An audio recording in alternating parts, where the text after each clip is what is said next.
தமிழ்நாட்டில் 97,37,000 வாக்காளர்கள் நீக்கப்பட்டுள்ளதாக தேர்தல் அதிகாரி அர்ச்சனா பட்நாயக் தெரிவிச்சிருக்காங்க. தமிழகத்தில் எஸ்ஐஆர் எனப்படும் வாக்காளர் பட்டியலில் சிறப்பு தீவிர திருத்த நடவடிக்கைகள் கடந்த நவம்பர் 4ஆம் தேதி தொடங்கியிருக்கு. டிசம்பர் 14ஆம் தேதி விண்ணப்பங்கள் பெறுவதற்கான பணிகள் நிறைவடைந்த நிலையில தமிழ்நாட்டில் மாவட்ட வாரியாக வரைவு வாக்காளர் பட்டியல் வெளியிடப்பட்டு இருக்கு. இது தொடர்ந்து செய்தியாளர்களிடம் பேசிய தலைமை தேர்தல் அதிகாரி அர்ச்சனா பட்நாயக், எஸ்ஐஆர் பணிகளுக்கு முன்பு 6,41,14,587 வாக்காளர்கள் இருந்திருக்காங்க.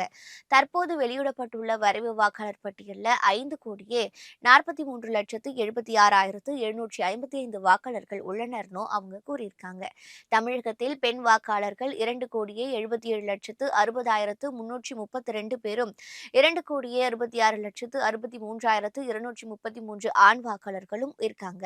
மூன்றாம் பாலினத்தவர்கள் 7,191 பேர் இருக்காங்க. தமிழ்நாட்டில் மொத்தம் 97,32,832 பேர் நீக்கப்பட்டுள்ளனர்னு கூறியிருக்காங்க.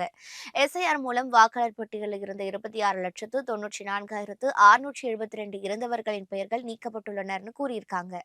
இடம்பெயர்ந்தோர் பட்டியல் இப்பட்டியலில் இடம்பெறவில்லை என அவர் கூறியிருக்காரு.